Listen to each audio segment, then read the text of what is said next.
Pernah nggak sih Anda bertanya-tanya apa sebetulnya yang menyebabkan tanah longsor? Maksud saya kan bukan cuma karena hujan deras ya. Hari ini kita akan bedah lebih dalam nih penyebab-penyebabnya, yang ternyata dibagi jadi dua kelompok besar. Ada faktor pemicu, si penyebab langsung, dan ada faktor kondisional, yang bikin lerengnya itu udah rentan dari awal.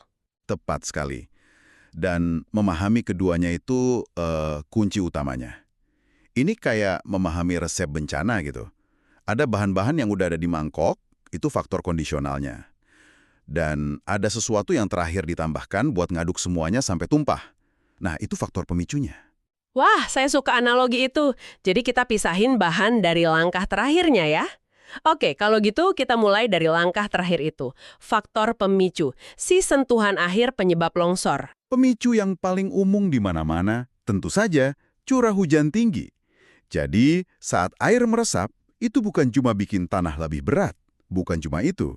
Yang lebih krusial, air itu mengisi celah-celah antar butiran tanah, dan ini menciptakan apa yang disebut tekanan air pori.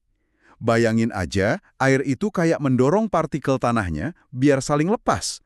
Jadi licin dan nggak ada cengkraman lagi. Oke, jadi airnya mendorong dari dalam gitu ya. Selain hujan, ada juga pemicu yang lebih dramatis.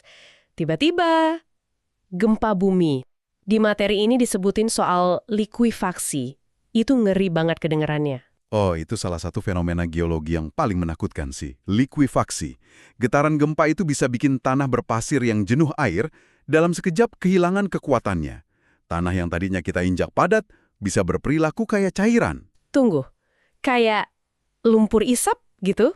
Persis, pijakan yang kokoh tiba-tiba jadi lumpur. Oke, tapi selain faktor alam, ada juga pemicu yang seringnya justru kita ciptakan sendiri, aktivitas manusia. Betul sekali. Misalnya motong lereng buat jalan kan? Benar. Dan seringkali, bukan cuma yang skala besar loh. Sumber ini juga menyoroti hal-hal yang kita anggap sepele. Contohnya sistem drainase yang buruk, septic tank yang bocor di halaman rumah. Itu bisa jadi kontributor bencana. Dia pelan-pelan tapi pasti terus-terusan nyuntikin air ke dalam lereng, melemahkan dari hari ke hari. Poin yang menarik. Jadi pemicunya bisa hujan deras, getaran gempa, atau bahkan cuma pipa bocor. Itu tadi faktor pemicunya ya, kayak pemantik apinya. Tapi kan api nggak akan nyala kalau nggak ada bahan bakarnya. Sekarang mari kita bahas kondisi lereng yang emang udah rentan itu, faktor kondisionalnya. Tepat.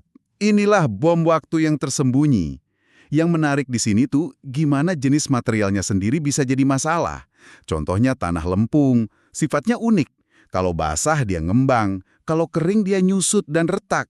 Siklus ini terus-terusan bikin tanahnya lelah dan rapuh dari dalam.